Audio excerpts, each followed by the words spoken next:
All right. And from there it says we are live. So Awesome. what's going on? And welcome to Joe's Geek Show, the video series where we talk comics, and welcome to the, well, I guess you could call it the Sunday stream for everyone in the United States, but the Monday morning stream for me here in Japan. And joining me today is Maria Park from Approach the Nerd, where since it's been, some time and stuff like that, we decided to go ahead and do a full on spoiler discussion on the first episode of Moon Knight.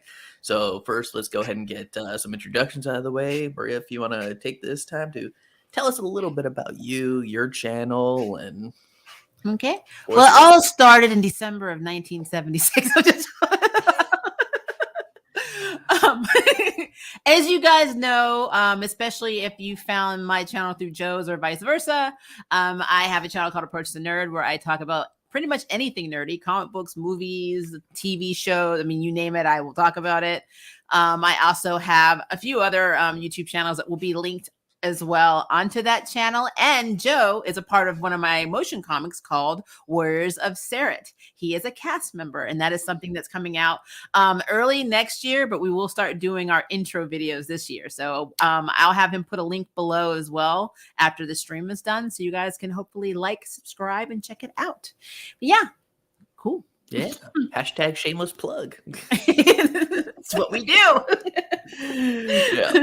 So yeah, I figured how we'll do this. We'll just kind of go through the episode a little bit. We'll just talk about some things and do like a really quick recap and get into our thoughts and maybe some ideas about where we think the show is going from here.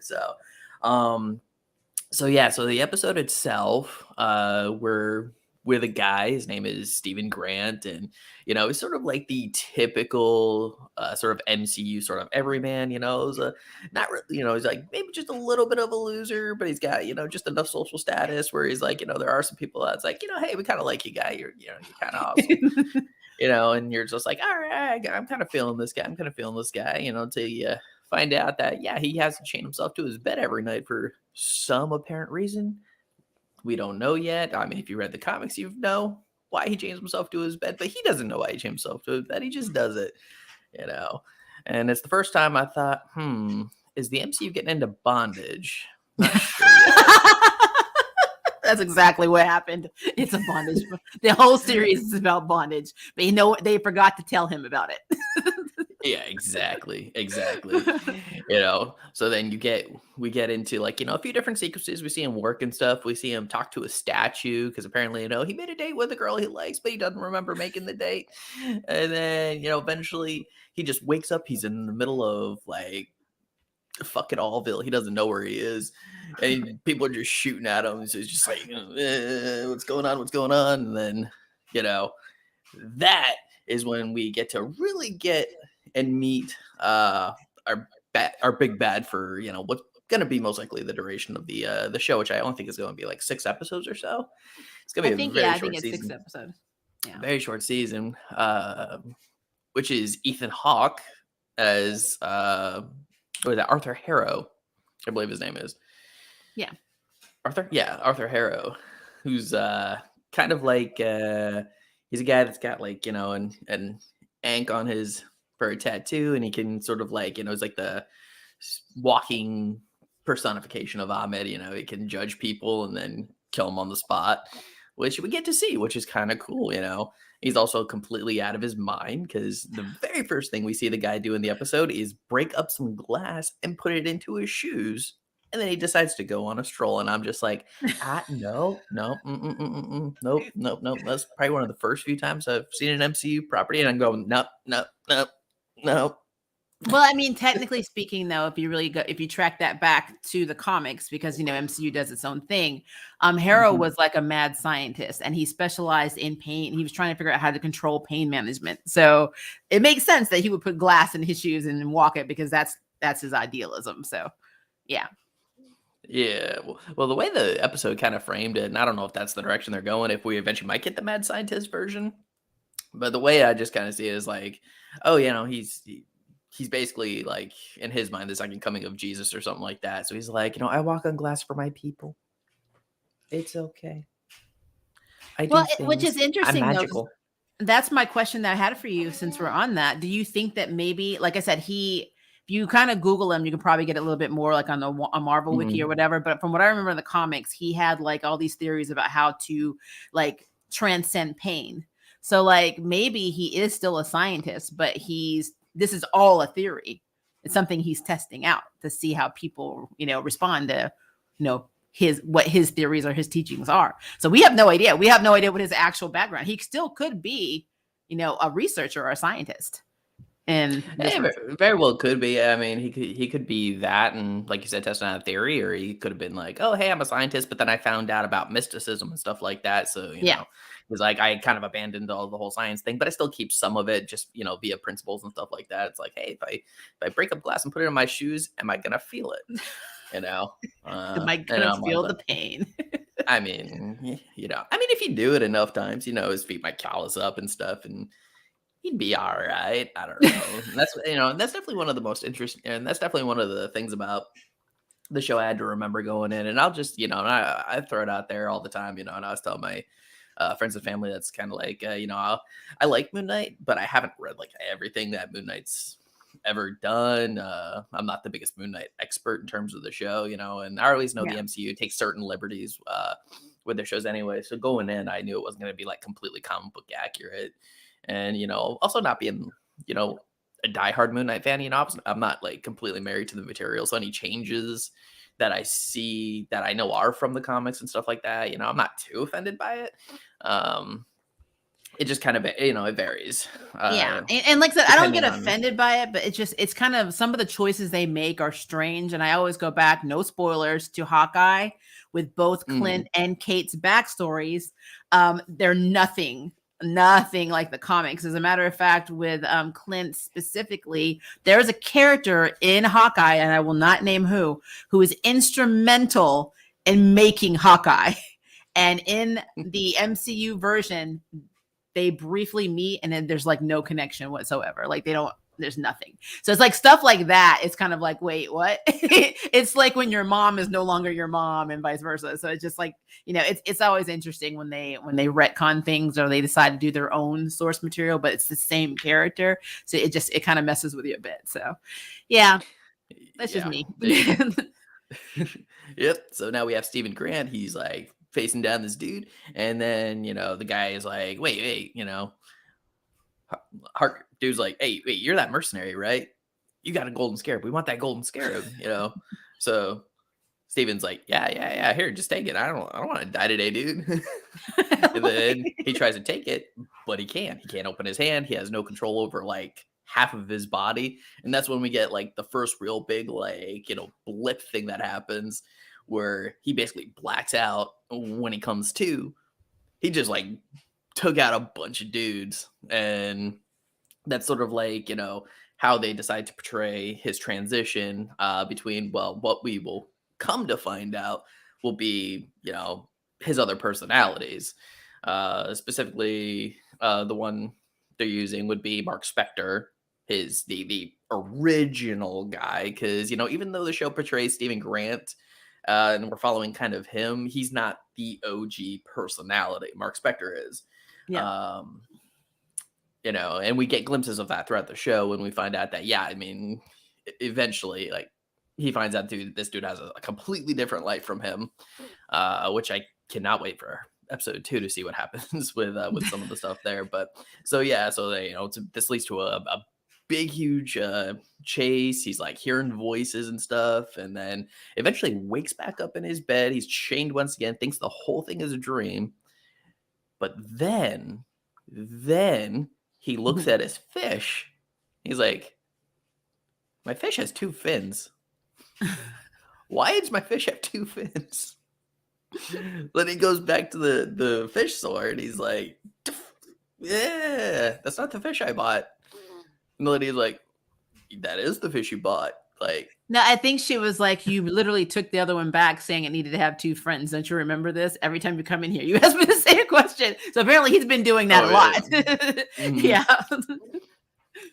So after the whole fish thing, he's just like looks at the time and he's like, "Wait a second, I just woke up. What?" And then he's like, "Shit, I have a date. One I didn't know I made, but I got a date." And and so from there, he tries to go to his date only to find out it's actually Sunday. So he missed the shit out of that date. And of course, he calls her up, she's all mad. And then the episode goes even crazier as, he gets home, he's, suddenly starting to see the like reflections in the mirror and stuff. And then that leads him to go down. And in the hallway scene, there's this hallway scene where we have Khonshu. We see Khonshu kind of coming in towards him. It's a bit like a horror movie and stuff. And then, of course, just before it hits the thing, he hits the elevator. He turns into a little old lady who's like, looking at this dude sprawling on the floor. And he's like, I lost my contact lens. He's like, yeah, sure, guy. I'm just gonna get off on the next floor. No. And he ends up on the 5th floor, and he's like, the fuck. Well, I don't know. That whole scene was. I think they probably were going more for the goofy awkwardness, which is interesting because if you think about it, like you said, Mark Spector is actually the main personality. He's the actual guy. And then so Steve, Jake Lockley, who's a cab driver, he has this little girl inner child that pops up every now and then in the comics. Like those are all supposed to be part of his DID, or dissociative identity disorder. But Stephen Grant, first of all, was never British in the comics. So I think that was like something that Oscar decided to do himself. That's what I read anyway. I mean, does he naturally talk with an accent? No, he was. If I remember correctly, and I'll have to go back and look, I thought that I know Stephen Grant was a millionaire, but I thought he was from New York. So I never thought that he was British. Like I don't remember him ever being British in the comics. So I think that's an invention. And the fact that, Steven's not around to basically have this kind of backing, like the Batman backing, means we won't get Spectre Corp. And Spectre Corp is what Moon Knight uses to fund his vigilantism, basically. So if they're not going to have Spectre Corp, because quite frankly, unless they reverse it, I mean, quite frankly, Jake Lockley may not be a taxi driver. He may end up being the one that's a millionaire now. They're just kind of moving everything around. So, but yeah, not having Stephen Grant be that sophisticated, suave copy of Bruce Wayne, a lot like Oliver Queen, in the DC universe, is very weird. Like when I first saw that, I'm like, this little goofy guy is Stephen Grant. I'm like, I could have seen him as Jake Lockley, but not as Stephen Grant. I'm like, that is very strange. So yeah. Yeah, absolutely. And then we got a comic book frog in the chat saying, great to see you, Joe. Good to see you too, man. And the MPD retcon version of Moon Knight was never my favorite. I prefer the original where he wasn't crazy. Yeah, so, I talked to several people that are like, practically Moon Knight experts and stuff. And they're just like, yeah. Originally, it was just he kind of did these multiple personalities, but they weren't like controlling him. He was able to just in some versions of the comics he was schizophrenic, not DID. Yeah, but so it seems like it worked the schizophrenia in like over time and stuff like that, Yeah. Which I mean, I'll be honest, that's the only version of Moon Knight that I've come to know. I mean, I've got like a couple different runs, like just like 2 or 3 different runs of Moon Knight, but they were like the most recent versions of the character. So, for me, the dissociative identity disorder has always been there, Yeah, that's all I've known. I've known other people that have talked about when we were talking like Silver Age and Golden Age comics, unless you were a huge like Moon Knight fan, you would not have known that there was other variations in what he was not, but he didn't have multiple personalities. So I get that. But I will say, I definitely think Marvel's banking on people wanting to know more about Moon Knight, because while I was on the Amazon the other day and I was looking at different omnibuses, this month drops a volume 1 omnibus. Next month, 2 omnibuses drop for Moon Knight. And I'm like, wow, that's 3 omnibuses. You already know when MCU does anything. I mean, Miss Marvel's a great character, but she's going to be a lot more popular now that the TV show's coming out. So that's just how it is. Oh, that'll be a completely different discussion. Most likely. Like no more stretchy powers. I know. Actually, I'm kind of concerned that we may not have actual natural powers because I think everything's coming from her gauntlet, and that's kind of It's yeah, that's a that's what little I'm weird to thinking. me. But you It's know what it what? looks like. It seems like they're gonna be getting rid of the whole Inhuman aspect of it because they're like, well, MCU is like, well, we already tried the Inhumans and that fucking flopped big. So I'm just gonna take it as stride, like you said. We do try and separate the universes because I mean, yes, mhm. we're into the comics. We love, especially, we love our 616 universe. But when you roll it into what the MCU does, they are their own entity. It's kind of like trying to compare DCU, and Arrowverse. It's just not going to happen. So people take liberties all the time, and MCU has been doing this since inception of MCU. This is not new. The Avengers was not the Avengers in the comic. Come on. So I guess I need to kind of like separate myself sometimes, but I do like to nitpick because that's what reviewers do. And so I had to, like, the whole thing with Stephen Grant having that British accent, I was like, and being that goofy was just very strange for me. But that's just my opinion. Like I said, I would have rather that have been Jake Lockley if it had been anybody, any of the personalities that had been Jake. I could see Jake being a, kind of like, oh, I guess he wouldn't be a cab driver. I could see him being a museum like worker, but having that kind of, calling his mom every day, meek, meek and scary type personality, which is also very interesting because they've changed his wife, or future mother of his child, in this. I saw that she is not a concept in this. Diana, who was best friends with his wife in the comics, is now his bitchy boss. So I mean, she's actually one of, like, I think the researchers or whatever for Spectre Corps. So like, they're moving everything around in the MCU, but they do this all the time. So I'm used to it. Yeah, Used it's to it. definitely nothing new. I mean, because as far as like his tools and his powers go, it looks like because he's got actual powers this time, like in terms of supernatural gifts, in terms of like getting his suit, and that's gonna give him access to like some of his gadgets and stuff like that. Maybe not like the more high tech ones, but like he's able to like take his little moon boomerang thing, and it's gonna come off his chest and whatnot. From the looks of That's it. really weird though, right? Because I don't, in the comics, I mean, Yeah, outside okay, of him, that is a bit weird because, I have, of course, in the Moon Knight comics that I've read, it's more like a Batman thing. Like he's got a utility belt of gadgets.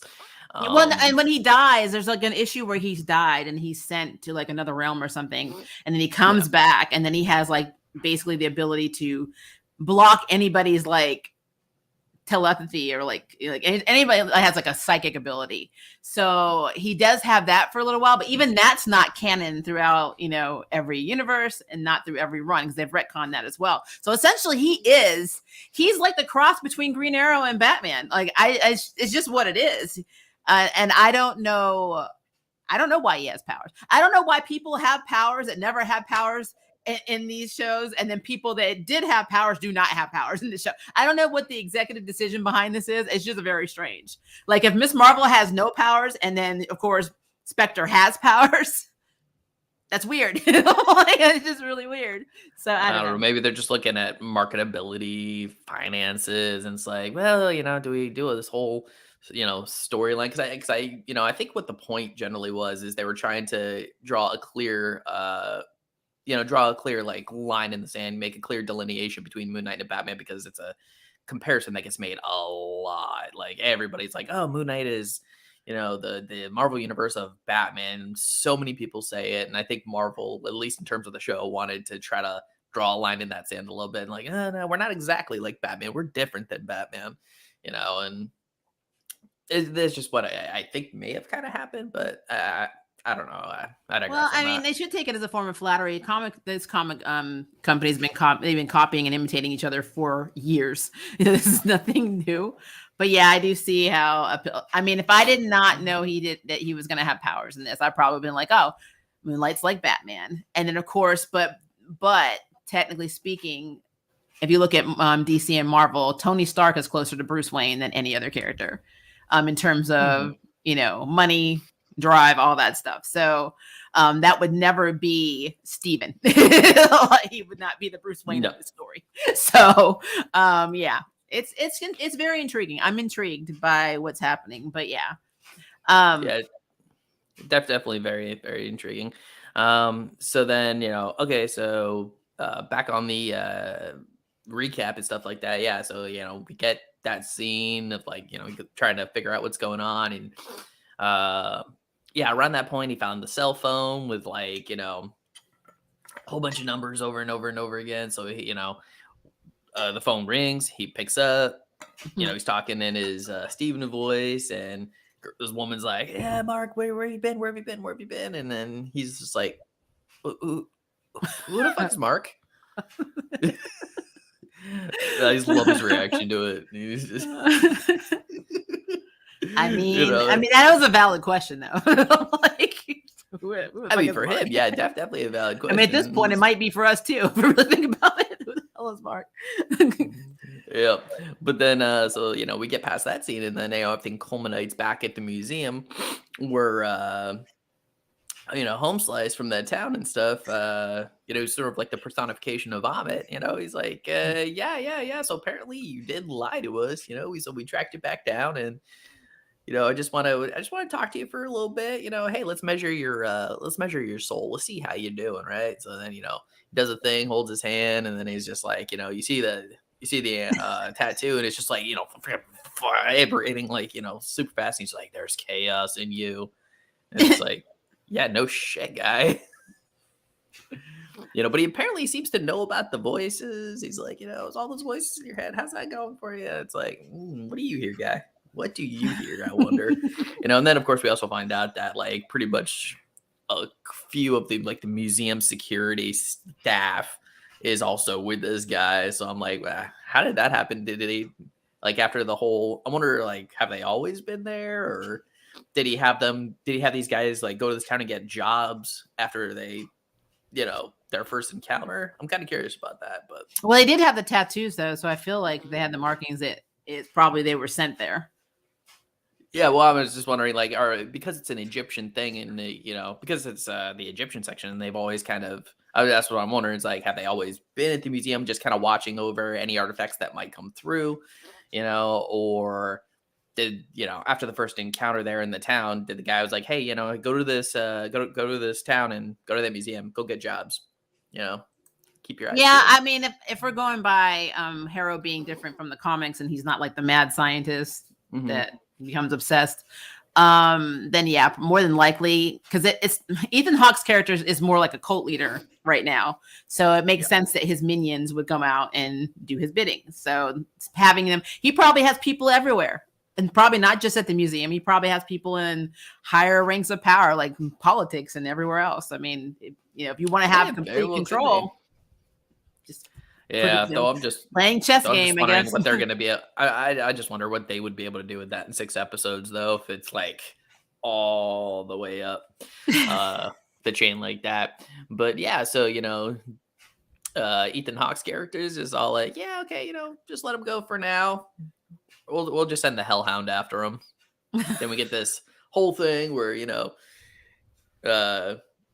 Steven's like, hey, is there a dog back there or something? He goes looking, and then we see the Hellhound. He starts chasing him. Guy runs into the bathroom, and then we see in the mirror, Mark Spector's like, yo, give me control, give me control, give me control. Oh, and by the way, I just really enjoy how Khonshu refers to Steven's personality as the idiot rather than he's Steven. It's just like, he sounds like Venom a lot of the times in tone. It sounds like he's literally talking to Eddie Rock. Yeah, it kind of gives me a similar vibe and stuff like that. Yep. So then Steven goes ahead, he releases control, and Mark takes over. The Hellhound jumps on him, but he's like transforming while he does it. And this is actually probably the funniest scene of the entire episode, I think, is where the Hellhound's all like, I'm gonna kill you, and then next thing you just see it trying to claw its way out, like, fuck. And it's, Moon Knight's pulling him back in, like, no, bitch, you started this shit. I'm gonna finish it. And then we get our first full look at Moon Knight. I like the way it looks. The whole kind of wrapped sort of mummy's bandage look. I know that's also vastly different than the comics, because that's a suit he actually puts on. So it's kind of weird to watch him go all Sailor Moon. But at the same time, cool to see him go all Sailor Moon. You're looking at what the hell is this background music coming from? Have to have the glitter in the background, some colors. Just turning around, airbrush naked. But no, I did enjoy the last scene. I guess my problem, and I said this on my channel, I am a person that gets really bored if something is a continuous shot. And as somebody who has a film degree, I do not like continuous shots. And when you film something where it Oh God, looks how like did you a feel about continuous Birdman? shot, no. But no, I don't. I felt like, again, I know that the shooting locations are brilliant, beautiful, and it's great that we need to see all this beautiful scenery. Maybe because of COVID restrictions, it's easier to give us a bunch of B-roll and blah blah blah. But I felt like there was more B-roll than content, and it kind of bothered me. And being centered primarily in the museum and his apartment, most of the time when it wasn't him running for his life, was very claustrophobic for me. I don't know. It was just the choices that they were making. Now I get that they probably wanted you to feel that way because they wanted you to relate to this, MC's version of Steven, which is, again, not the comic book version of Stephen Grant.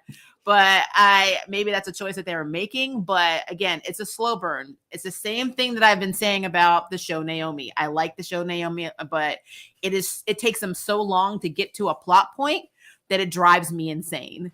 So yeah, I understand we had to have the big Moon Knight reveal the last 3 minutes, of episode 1. Yeah, I pretty much figured it was going to be coming in those last few seconds. I mean, there was a point where I was actually kind of wondering, oh my God, are we even going to get a look at Moon Knight in the first episode? I was like, nah, they can't do that to us. Then again, they are the MCU and they're going to, they have the thought process. You can watch our shit anyway. Yep. I mean, why work hard? But it's just like, well, no, I'm hoping that this does not set the pace for the remaining episodes of this season, because then that's going to make me upset. So yeah, I mean, I think it's gonna open up a little bit more. I mean, I always try to remember, this was an introductory episode. It's supposed to be all about character setup, character motivations, that kind of stuff, and we got all that. We definitely did.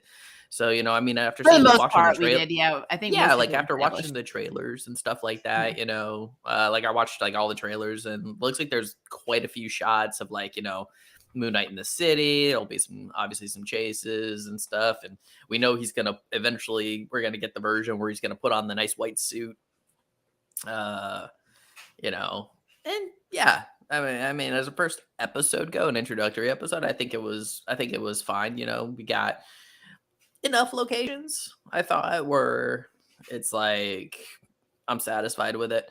I do hope we get to see more of the city as time goes on, and it's gonna be interesting to see where it goes. But and we got in the chat, Comic Book Frog said, I tried to give the first episode a fair shake, but it was too hokey for me.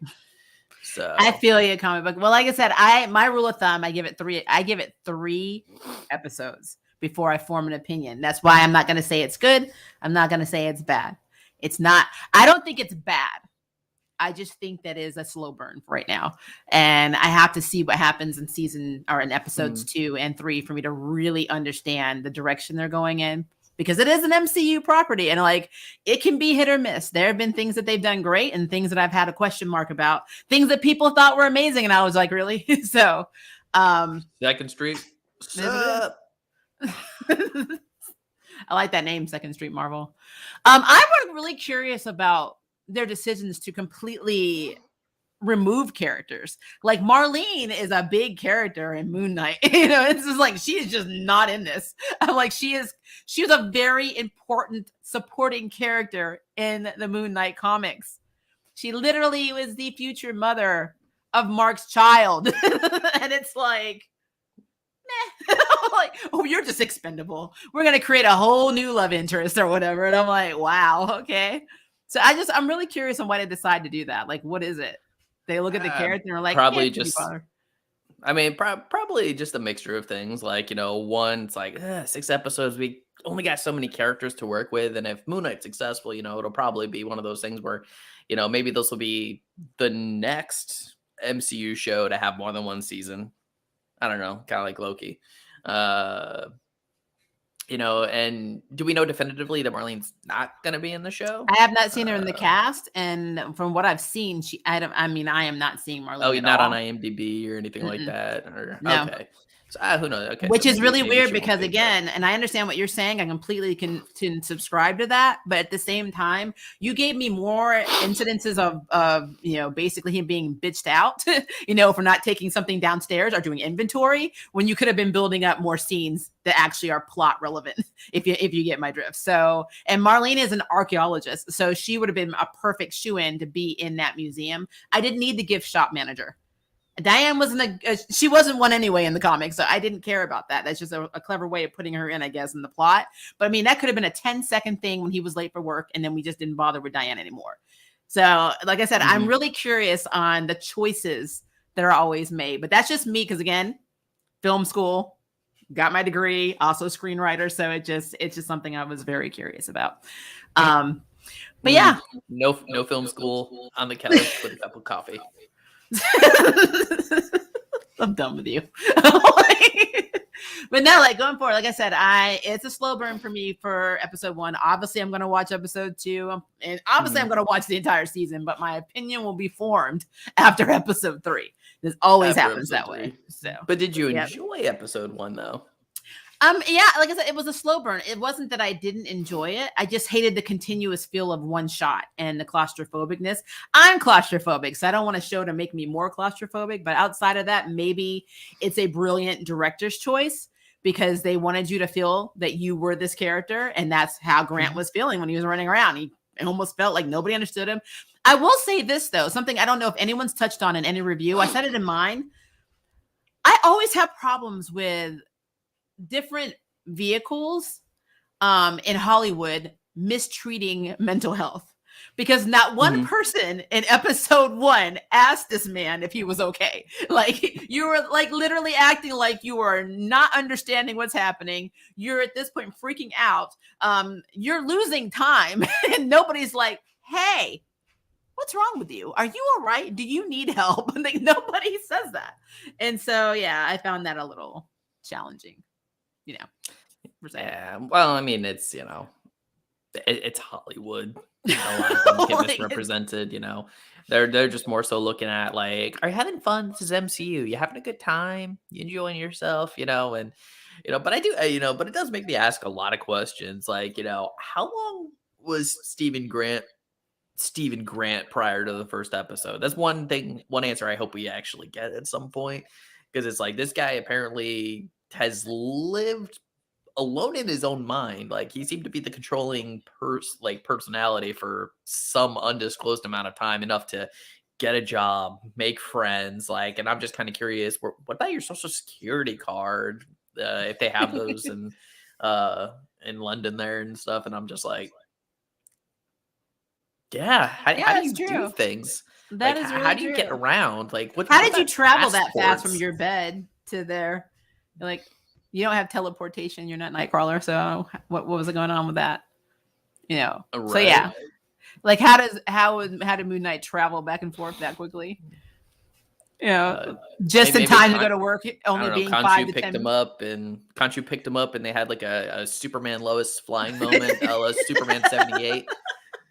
Because he always got back in time to get ready for work in the morning. He was only like 5 or 10 minutes late. He barely made the bus, but he always made the bus. So it's like, wow, you get to do all this like heavy crime fighting and not even realize it, and you still have time to go to work in the morning. So it's interesting. It reminds me of the Power Ranger days when I always said, Rita, I was about to say that same thing. Rita won't attack you after during school hours. You've got a math test. Always considerate. Villains are always considerate. Always considerate. So, question: do you think they'll have Flint in it, or what was her name? Was it Ree, something like that? There was a detective that used to help Moon Knight a lot, and then there was the vampire that used to help a lot. I remember there was a vampire. I think it's Reed or Reese or something like that. I think that's beyond what I've read with the character. So it was like whenever he would have like crime investigations. I remember this was like literally the person that was helping them investigate all the crimes, which is interesting. There's, like I said, I know Marlene's not in it, so more than likely we won't have Detective Flint, and we probably won't have our vampire assistant either. So, I Yeah. tell you Though it guys. would be interesting. Though it would be cool if they did bring in a vampire and then that segued into Blade.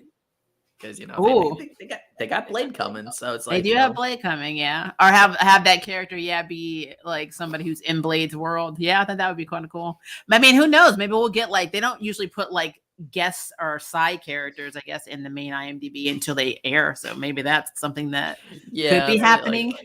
oh yeah, I mean I'm with gonna the see. MCU, I mean I'm looking at the cast list. I'm really curious to yeah. see who is Yeah, in I mean there. it's Marvel, they like to do a lot of they know the fans like to speculate, so it's like, ooh, we're gonna wait until you watch the movie to reveal it, like, how they tried to keep what is it, Andrew Garfield and Tobey Maguire out of all of the promo material for Spider-Man No Way Home. Even though somebody was just like, who punched the lizard in the trailer? Who did it? He's just jumping in and then Well, that's it's like actually confirmed hilarious. Spider-Man, Like, or even in Civil War, they kept Spider-Man from all the trailers until, the movie dropped and it was all like, okay, hey fellas.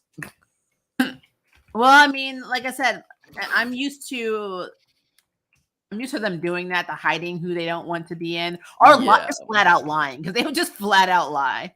But I don't know. I'm really curious to see. And right now I'm looking at some of the names and like Donna, I know stands out because Donna is as an actual canon character, but she worked for Spectre Corp if I remember correctly. But yeah, I'm not. Besides Arthur Harrow, Mark Spector, so Layla L. Folloy or Folai. I don't remember that name in the comics, but I'm going to look it up because I'm not sure. I don't remember her being a character in this. I'm really hoping this is going to be a case where they take a character from another comic, universe or property and then pop it in there. But she could be. Let's see. It'll be hilarious if they brought her in from the Ultimate No, Universe. she is. Wait, hold on. But I don't know if she was comic. I don't know if she was actually in the comic. I think she's just actually. No, that's MCU. That is MCU. I don't think. Yeah, I'm not seeing her in the comics though. So she basically is the Marlene character because so this character Layla is an architect who is a friend of Spectre. So then more than likely she's who was on the phone. We got Terrell Fatties in the comment section who says that's because Layla isn't from the comics. Thank you, Tara. I didn't think so. I remember in the comics that he was, he had his love interest, which is, Marlene, and Donna was her best friend. And if I remember correctly, her grandfather or her father, somebody got killed. And she became like this, like really like anti-violent person. And she used to argue all the time with Mark about, no, man, don't go think it hurt. Why do you got to inflict violence on everybody? Blah, blah, blah. She was like the, Felicity and Oliver back in the Arrowverse days in Arrow. How Felicity was like, no, why he was going to fight, blah, blah, blah. But then she like get mad when he wouldn't fight. It was like that type of thing. I don't remember this. So this is basically Layla is a reinvention of his actual future baby's mama is basically what it is. So yay. But yeah, looking at the cast list though, like there's so many characters in here and none of them are what I'm used to seeing. So either this is, and it's saying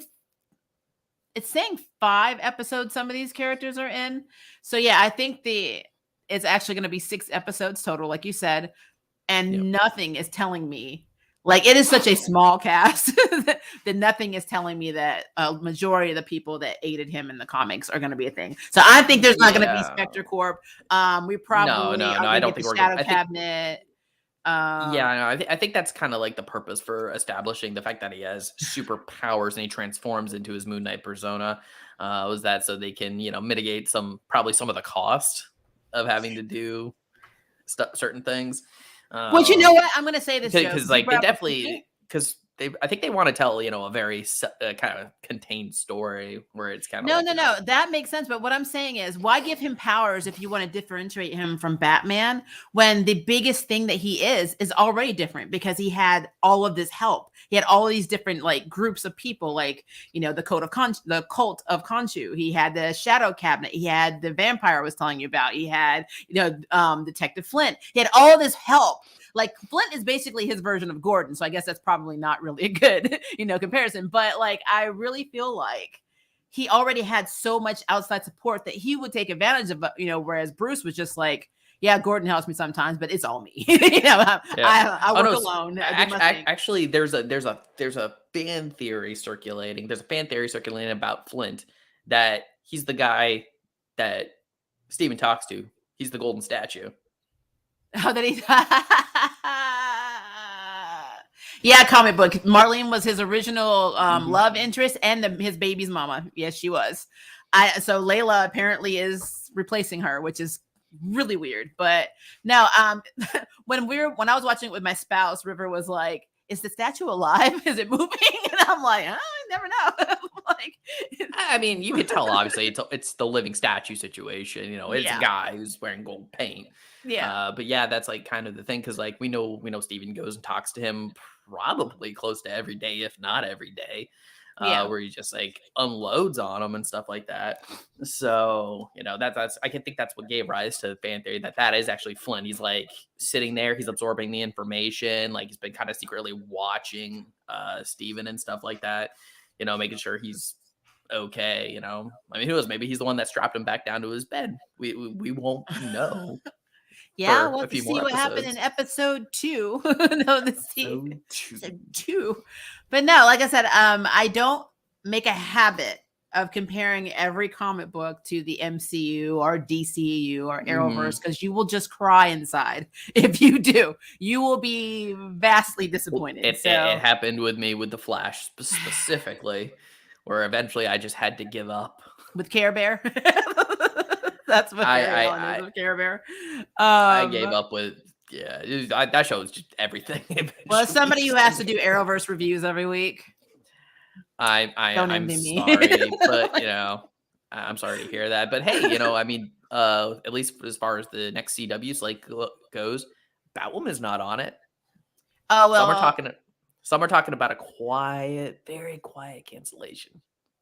That is awesome. I personally, so Superman and Lois, I'm still here for, but I have my nitpicks. I still am into Stargirl. Naomi, I'm not hating. It's just a slow burn. But again, she is a newer character. I think she came out in like 2017, 2018. Her story is actually retconned a little bit because, the CW Arrowverse has a tendency of rehabilitating their villains, whether we want them to or not. So the villains become heroes or sidekicks or assistants, whatever. And so people that are very, very nasty in the comics aren't nasty in the Arrowverse. So I'm kind of used to that. But yeah, Batwoman, there were so many problems. There was potential with Ryan Wilder, but they basically screwed it up with the writing badly, actually. Very bad. I mean, after looking at a few episodes, like first season of Batwoman, I was like, I had no hope for that show. So, then we got Terrell Fatty's coming back in episode 1. Crawley is that living statue, and Frenchie was referenced in Mark's call logs and his phone. I did see Frenchie in the call log. You're absolutely correct, but I wasn't thinking about Crawley being in the living statue. So that's interesting. That is interesting. Which actually, I don't actually hate that. I don't hate that. That actually. Yeah, but I think Terrell, you will agree with me that Stephen Grant did not have a British accent in the comics. He was not British. He was not at all. So that's a thing. Comic book Frog loves Batwoman. I love the character Batwoman, and honestly, I really wanted to like Ryan Wilder. I just don't like how they write her. I don't like how they write her. I wish they had given her original stories. Like, I'm gonna make a how to fix Batwoman video because there was a way of bringing Ron Wilder into that universe without her being the black version of Kate Kane. There was a way of doing it, and they did not do it. And that is my problem. And as somebody who is part black and in touch with their blackness, I was highly ass offended by it. I'm like, this is not representation for me whatsoever. I'm also queer. So it's not me calling out because she was black. It's not her calling out because she's queer, because I'm part black. My dad is black and Native American, and I am queer as hell in an LGBTQ marriage. This is not that. I am a reviewer, a comic lover, and I love stories, and I love stories that make effing sense. And if you're going to start bringing in a character, bring her in with her own merit. Don't give her somebody else's shit and then try and build her up on top of that where it makes no sense. So I have lots of problems with that. So it's just what it is. Yeah, but Frog is defending himself. He goes, I like the new 52 version of Batwoman, Okay, not the CW show. then Just then we can talk clarify. comic. We can talk. I'm so disappointed because again, potential was there. The potential was there. They just effed it up. But that's how CW writing is, unfortunately. It's not just owned by the Arrowverse, it's across the board, trust me. Just watch Just Riverdale. across the board. Just watch Riverdale. No, um my wife watched Riverdale for a couple seasons, then I was like, well, that's enough for that. I couldn't do it. Though, So though I still profess the actor who plays Archie would make a great Wally West. yeah, yeah, I can see that. Well, his hair's naturally dark too, so actually he'd be a very good Dick Grayson, a younger Dick Grayson too. I could see him as Dick. That's true too. Yeah. Wait. Let's move back to Moon Knight. This Eric Bean said the frog is lying. He loves the show. that's Well, Breen look, for you. we're not gonna hate on you for your passion and love just because I don't like the show. Maybe just a little bit. And Joe doesn't like the show does not mean that you are gonna be chastised or made fun of because you like a show. I've never done that on my channel. I don't plan on doing it on Joe. So Maybe you just a do little you, bit. boo. More power to you. Glad you found something you like. I'm not on that train with you. So it's just what it is. All right, back to Moon Knight though. So speculation, Joe. I know Yes. you're not as versed in Moon Knight as the rest of us. But what do you think from this? Because really, it's any man's game because they're not following the comics. So, what do you think is going to happen with the limited knowledge we have based on episode 1 going forward? Okay, so with the limited knowledge that I do have on Moon Knight, and I'm trying to stay within the realm of the show. Next episode, I hope we get to see Mark Spector take over control for at least half the episode because I want to get to know some of these other personalities and stuff because one thing that I really like about Oscar Isaac is he acted the episode extremely well. He did. He did. He's able to turn those personalities in an instant, and I want to see him do that in real time, not with the sort of thing going. I love your sound effects, Joe. They're so creepy. Oh, you're most welcome. I always like to do those sound effects with a side of fava beans and a nice Chianti sauce. Hey, Kevin. Happy Sunday to you. Hey, Kevin. Okay, and then Breen's like, hit that like button, or hit that like button like the frog hits his CW app on Batwoman. Batwoman. Eric must be friends with Frog in real life. Yeah, no, you are throwing some shade, son. You were throwing shade. Breen's always just going in. He's always just busting people's balls. It's hilarious. But yeah, no, it's like. As I was saying, yeah, no, I'm hoping to meet some of these other personalities, get to see a little bit more out of Oscar Isaac's acting talent in terms of shifting those personalities. I'm not sure which episode we're going to get to see the him in the white suit. And then of course I would like them to hopefully introduce Jake Lockley. It's like if we're going to do the personalities things, I want to do at least the main personalities. I'm not necessarily saying we have to do the little girl. No, we have to say the werewolf fighting girl. She was like the werewolf fighting girl. She was a space girl. She was a werewolf fighting space girl. That was his inner child. Yeah. We need to see this in real life. I need to see this. We need to see this in real time. Yes. In real time. I need to see it. Well, that's one of your hopes. I'm saying, yeah, I know it'd be nice to get everything, but with 6 episodes, it's like, but I hope they don't just keep it to just, Mark and Steve, and I want them to do at least a little bit more with it. And who knows, maybe by the end of the series of the first season, maybe they'll set up Stephen Grant's more Bruce Wayne persona in terms of his wealth and stuff like that. Because the guy's obviously extremely smart. That's his strong point. He studies a lot. He's book smart. He knows Egyptology. He could probably figure out how to become extremely wealthy through trading Egyptian artifacts and stuff like that. Trying to think what else. We actually did get to see a clip that was posted on Twitter where he meets the girl and stuff, and they're sort of surrounded by the bad guys, and they have to kind of run away. You see that clip or no? I didn't, but that's pretty much every MCU show and every clip that I've Yeah, seen. just a little clip, just a little clip. A little. I Uh, mean, nothing. That's but not. They're yeah, not breaking the mold in terms of a plot there. but in terms of what's gonna happen specifically in episode 2, yeah, it's again, I just hope it's maybe we got Steven for an episode. Let's get Mark for an episode. Let's look at that. But I mean, and I most likely they'll keep Steven as the main. It would seem because I just it's really hard to tell because Yeah. it's only one episode. I can't really give too much. But and then Terrell comes back in. He says, "From what I'm hearing, they're getting the Stephen Grant persona, the Mr. Knight suit. Yeah, I saw the pictures with the Mr. Knight suit, and we'll take a bit of a beating because he still doesn't know how to fight." Which means he's not surrendering to Mark. Which, I mean, it begs the question: who's the real identity in this version? Because we knew in the comics it was Mark Spector, and he was like the son of a rabbi and like a mercenary. Yeah. But what is he in this version? I mean, I'd still have to say Mark though, because Mark is obviously more established and stuff, and they kind of let it kind of go that he's seems to be a bit of a secret agent. He's got a partner and everything. That's the girl we see. Now Layla, because I said they got rid of Marlene. Layla, like, forget your freaking romance in the comics. I'm like, I don't care about that. Yep. And then Comic Book Frog says, "Hit that like button as fast as Eric Breen's gonna hit his coffin." Oh my gosh. I hope we're talking about natural causes here. There is some diet flavored haterade going on in here between you two.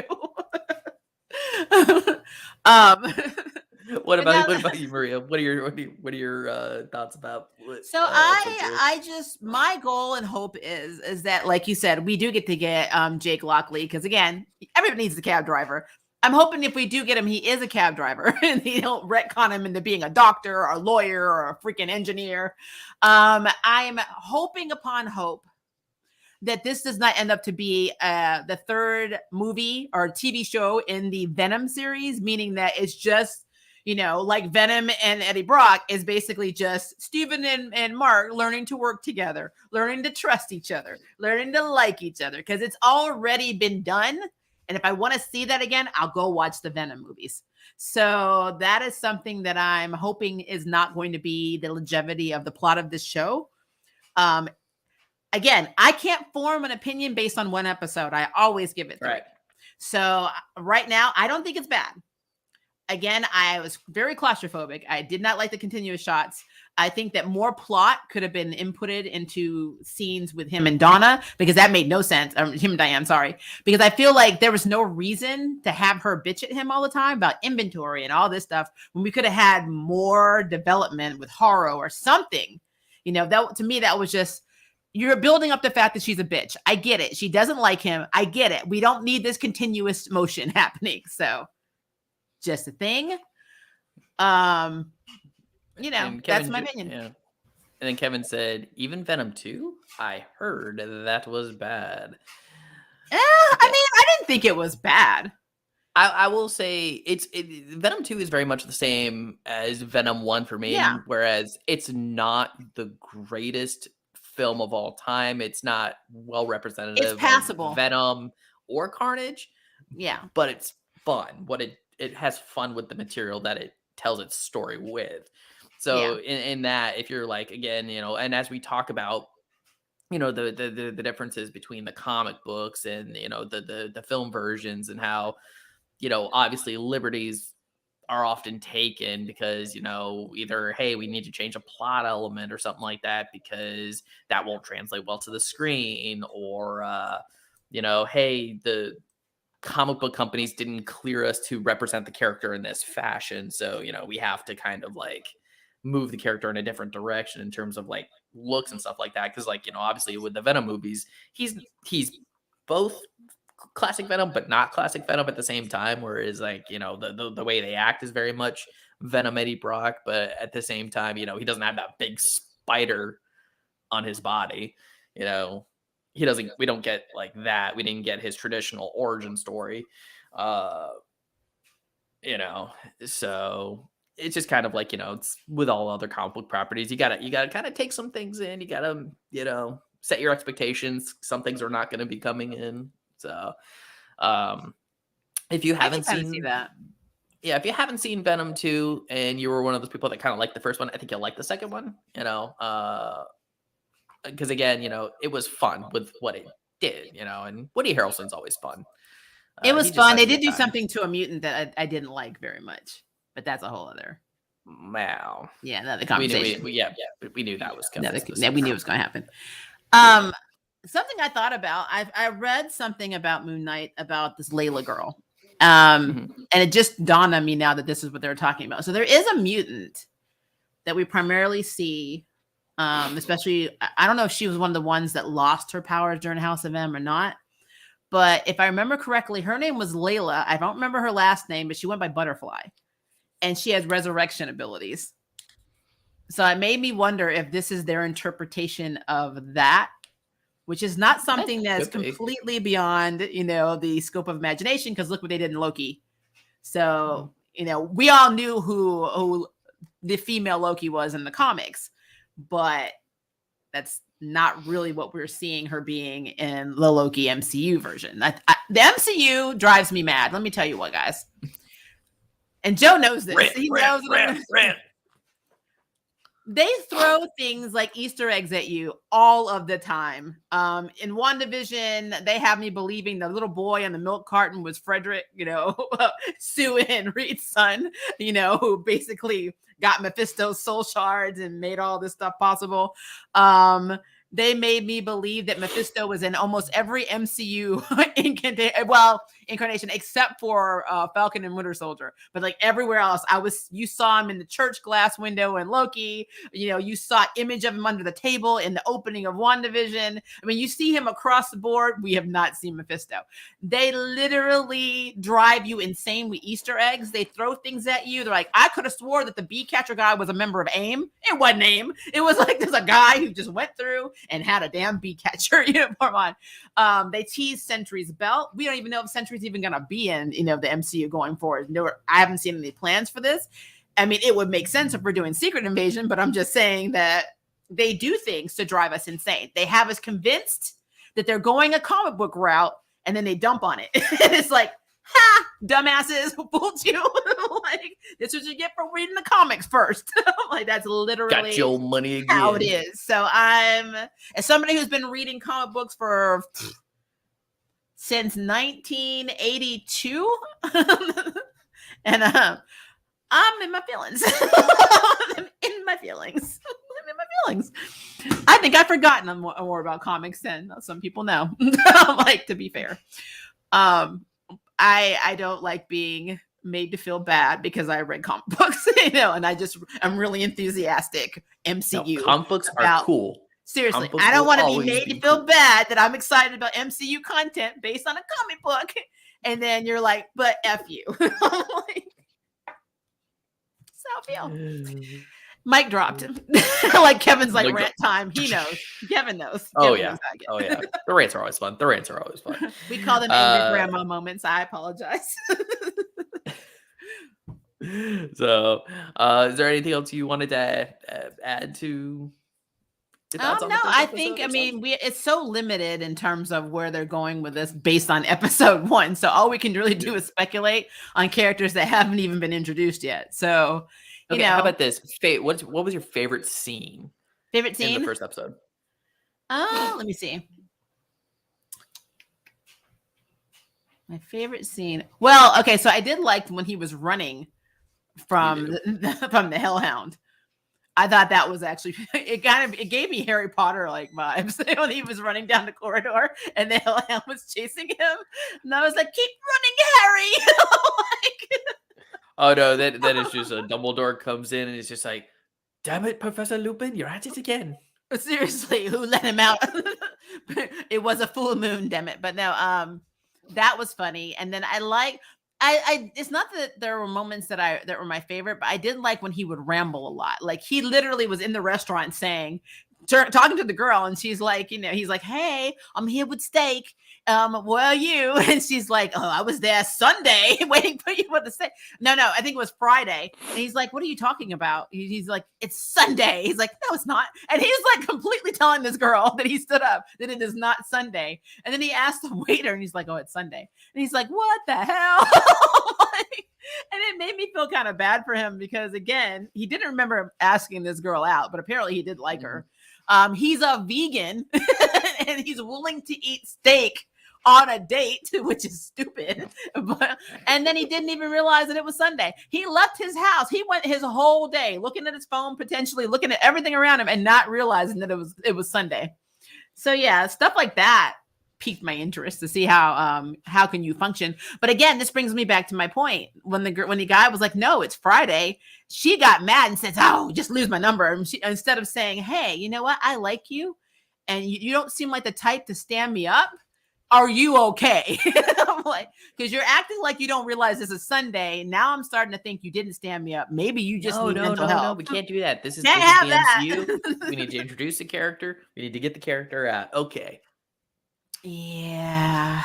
So I actually kind of, I don't think we're gonna see that character again. To be honest, the girl.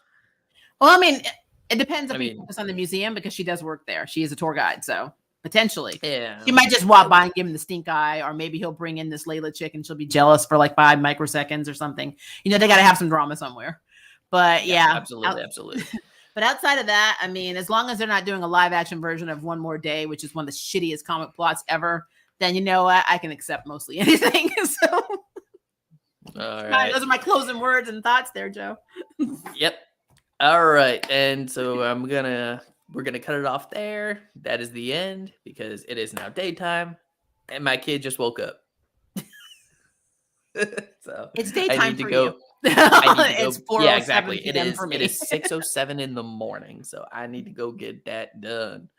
So thank you everybody for coming to the stream. Comic Book Frog said one more thing. He said, I watch Sony Marvel movies with the understanding that they will be changed because they don't have Spider-Man in their universe.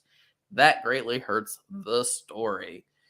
Yeah, but it seems like they're trying to cross into, they're trying to do the bridge and stuff. I mean, Vulture's in the new Morbius movie and stuff. So yeah, you know, which I'm excited about. I need to go see. So yeah, but thanks for coming. I really appreciate it. I'm actually going to be on Maria's channel tomorrow. Yay! Yep. Because we're going to be talking Upload Season 2. So be sure. Yep, it's an Amazon Prime series. If you've seen it, please check it out. Yep. And link in the description down below to her channel. Subscribe to her content if you like to watch her rant about the CW specifically, because those are always entertaining. I rant about everything, but those are the funniest. Yeah, absolutely. All right. So thanks for coming, Maria. It was good talking to you. And everyone, thanks for coming in and watching. And we will catch you on the next stream. You know, maybe we'll come in and do the same for episode 2. That should be fun. All right. So take care. Have a great day. And as always, stay geeky. Bye, guys.